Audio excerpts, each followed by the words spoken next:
Ah ouais, est-ce qu'il y aura assez de volontaires, Charles Millon? Et d'abord, est-ce que c'est une bonne idée de relancer ce service militaire ou pas? C'est d'abord un bon coup de communication. Merci.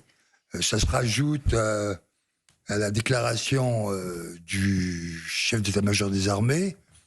Ça se rajoute aussi à la signature des 100 Rafales, la signature de la dette d'intention des 100 Rafales. C'est-à-dire que ce ne sont que des intentions et des propositions. Après, il va falloir faire la mise en œuvre. Alors, à titre personnel, je suis très heureux qu'on commence à réfléchir à la réserve, car la suspension du service national obligatoire, qui a provoqué la redéfinition de la forme de l'armée et l'institution de l'armée de métier, exigeait la mise en place d'une réserve significative. Et quand je dis significative, c'est une réserve qui devait augmenter tout doucement jusqu'à 500 000 hommes. Je dis bien 500 000 hommes. 500 000, ah oui. Aujourd'hui, on est à 70 000 hommes. D'accord. Donc, on prend la dimension du problème. Et si on s'inspire de ce qui s'est passé, par exemple, aux États-Unis, on s'aperçoit que si les États-Unis ont une telle capacité d'intervention, c'est qu'ils ont une armée de métier, mais à côté, ils ont une réserve significative qui, en fait, accomplit un certain nombre de tâches qui, actuellement, sont accomplies par l'armée de métier, malheureusement. Donc, sous cet angle-là, je suis tout à fait favorable à ce qu'on alimente la réserve en France, puisque aujourd'hui, nous n'avons pas une réserve suffisante. Ça n'empêche que les raisons qui nous ont amenés à suspendre le service national obligatoire n'ont pas disparu. Parce que c'est le coût d'abord. On ne peut pas se permettre, le budget, la discussion budgétaire actuellement nous éclaire là-dessus, on ne peut pas se permettre d'avoir une armée de métier et à côté une armée de conscription, même volontaire, d'engagement volontaire, j'allais dire. Parce que ça coûte très cher. Il va falloir reconstruire des casernes, il va falloir avoir des lieux d'exercice, il va falloir indemniser les jeunes. Je rappelle quand même que la Cour des comptes vient de sortir des appréciations financières en expliquant que le SNU, qui a été mis en place, qui avait prévu 2 milliards de frais, a dépensé 10 milliards. Donc, même les appréciations qu'on avait faites précédemment n'ont pas été mises en œuvre. Donc, je crois qu'il faut se poser tous ces problèmes-là et savoir qui va encadrer. Car, a priori, des militaires, Charles Millon. Oui, mais les militaires... On l'espère. Non, mais les militaires, au moment de la suppression, de la suspension du service national obligatoire, étaient satisfaits car ils n'ont pas vocation à être moniteurs pour des camps de vacances ou des camps d'éducation ou des camps de redressement des Français sur le territoire. Donc il va falloir définir qui va encadrer en fait ce service national volontaire. Qu'est-ce que vont faire ces jeunes?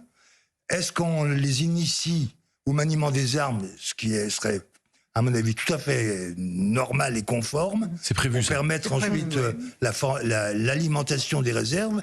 Quoi, tout cela, c'est à définir.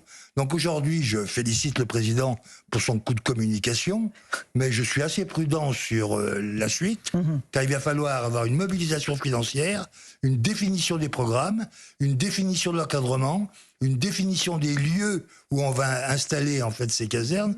Quoi, c'est un programme qui est très lourd, et j'en parle en connaissance de cause, car moi j'ai fait l'inverse, c'est-à-dire j'ai fermé les casernes. Il a fallu que, à ce moment-là, j'ai réparti un certain nombre d'activités de la défense pour qu'il n'y ait pas en fait de déséquilibre. Donc on a tout ça à faire. J'attends. Alors Charles Millon, juste, je ne résiste pas au plaisir de réécouter Jacques Chirac. C'était en mai 96 lorsqu'il annonce la suspension, comme vous l'avez dit, du service militaire. Jacques Chirac. La conscription traditionnelle ne répond plus aux exigences d'une armée moderne dans un grand pays moderne. Cette décision a naturellement des conséquences directes sur le devenir de notre service national. Je propose donc que le service national que nous connaissons aujourd'hui soit supprimé dès le 1er janvier 1997 et qu'il cède la place à des volontariats, tout en maintenant le principe d'un rendez-vous entre la nation et sa jeunesse. Voilà pour Jacques Chirac. Peut-être une question de Catherine Ney. Non, mais il a annoncé aussi une période de transition parce qu'en fait, il a vraiment été terminé en 2001. Et ça tombe juste sur l'année où Emmanuel Macron entrait à l'ENA et c'est sa première promotion qui était dispensée de service militaire. Ah oui, donc c'est il n'a pas intéressant. fait, oui.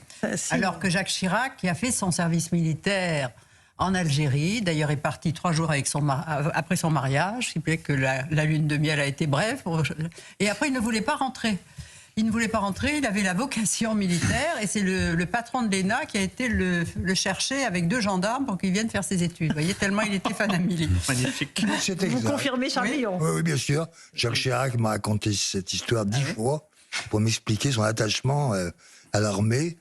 Et je pense que si on n'était pas venu le chercher, il aurait terminé sa vie comme officier. Donc c'est pas de gaieté de cœur qu'il a annoncé la suspension du service militaire. Ah non, ce n'est pas du tout de gaieté de cœur, mais on avait fait l'analyse. C'était une analyse qui était claire. Moi, quand j'ai été nommé ministre de la Défense, j'étais plutôt favorable au maintien du service national obligatoire.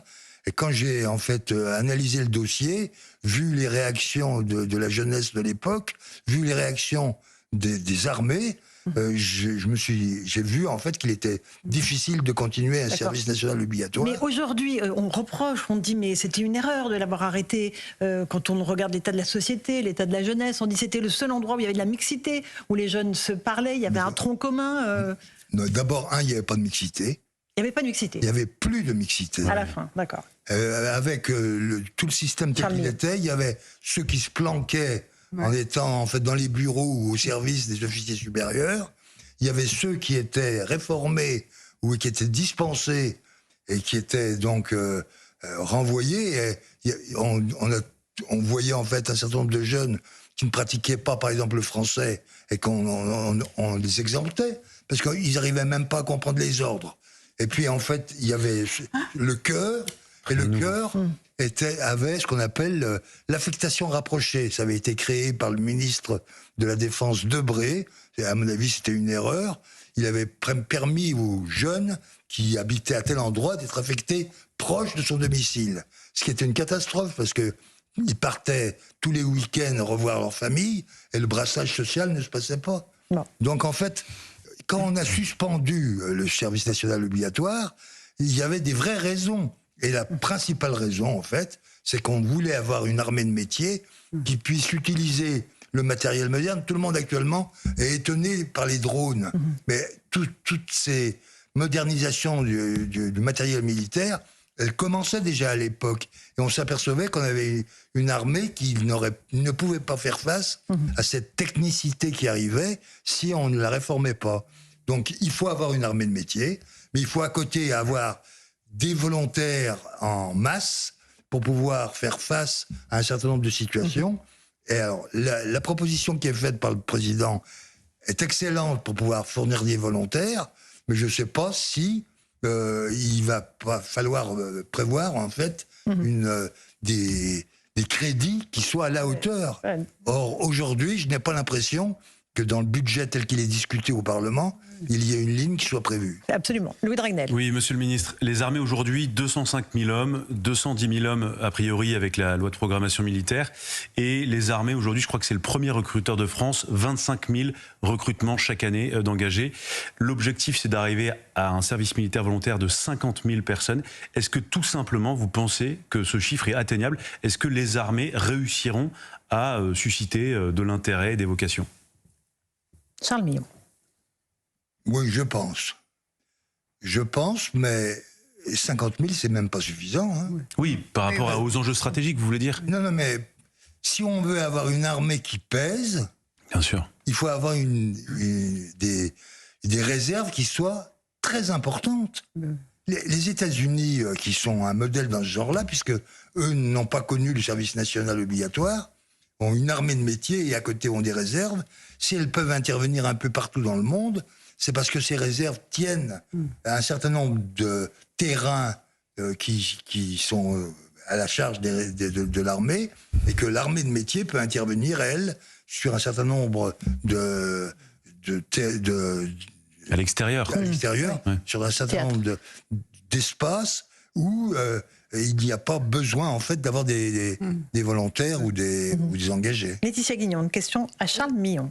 Pour les États-Unis, effectivement, ils ont un réservoir d'hommes et puis ils ont des milliards et des milliards qui sont injectés, contrairement à la France. Mais peut-être quand même vous féliciter parce qu'effectivement, il ne faut jamais regarder le passé avec les yeux d'aujourd'hui, dans le sens où au moment où ça a été pris comme décision, on était dans le temps après l'histoire, après la chute du mur. Plus personne ne croyait qu'on aurait besoin d'armées. Pas du tout. C'était pas du tout c'était pas du tout la réflexion de Jacques Chirac et de moi-même.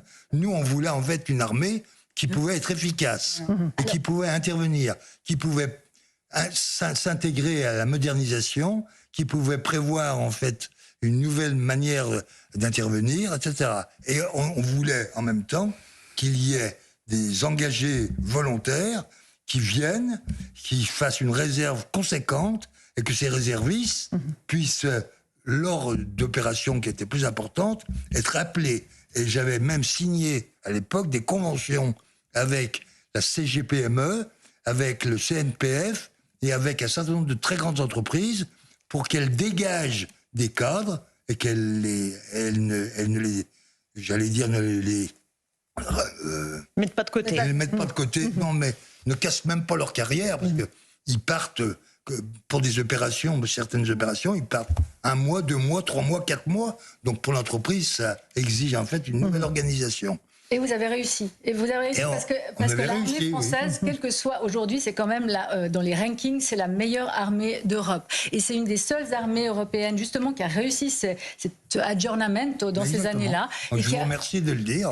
Non, mais parce qu'il faut le dire quand ça marche. Et qui a réussi quand même à rester une armée extrêmement performante, même si réduite, dans un temps où la plupart des armées sont parties à volo, à part les États-Unis et la Chine et d'autres grandes armées russes et encore, parce que les choses ne sont pas comparables, ce ne sont pas des mêmes ordres d'engagement. Mais l'armée française, effectivement, est un modèle malgré tout et probablement qu'elle pourrait se redéployer aussi selon les exigences de l'époque. Vous montriez qu'effectivement il faut des instructeurs, qu'il y a des tas de choses à voir, mais elle a cette capacité quand même de se penser comme une armée performante et probablement qu'elle réussira moi je pense qu'elle réussira. Il faut empêcher la dérive vers une réserve qui soit en fait un jardin d'enfants. Monsieur le ministre, en fait, il y a une question que moi j'ai pas vu si c'était réglé. Est-ce que ce sont les régiments ou les unités qui absorberont des effectifs supplémentaires et ça grossira ces unités-là, ou est-ce qu'on créera une espèce d'armée bis? Voilà la question que je me pose, c'est celle-là. C'est une armée, c'est pas une armée bis, c'est des régiments de réserve. Parce que il y a un contre-exemple. Je prends l'exemple de la gendarmerie nationale. Oui. Il y a, je crois, 30 à 40 000 réservistes opérationnels qui sont très utilisés par la gendarmerie. Eh bien, typiquement, ils sont complètement intégrés aux unités de gendarmerie. Non, mais je pense que maintenant, il va falloir réfléchir à l'organisation de l'armée avec une réserve supplémentaire. Mais il faut d'abord qu'il y ait des volontaires. Je suis d'accord. 3 000, on est quand même raisonnable. 3 000, c'est raisonnable. Non, mais 3 000, c'est une goutte d'eau. Ah oui. Il faut savoir que si on veut véritablement que la France ait une armée qui puisse peser, c'est plutôt entre 100 000 et 500 000. Bon. Oui, mais alors, il y a des problèmes pratiques qui vont se poser parce que vous avez fermé des casernes. Bon, est-ce que celles qui ont été fermées maintenant, elles sont elles n'existent plus. Non, elles ont été vendues. Donc il faut construire. Il y a une logistique à mettre en place, il faut nourrir, ils veulent des uniformes, qui va les fabriquer? On va les commander aux Chinois ou pas? Vous savez que... oui, c'est un faire comme d'habitude. Oui, faire comme d'habitude. Vous savez que nos soldats qui étaient au Mali disaient qu'avec les chaleurs des déserts et tout ça, leurs chaussures qui venaient de Chine ne tenaient pas le coup.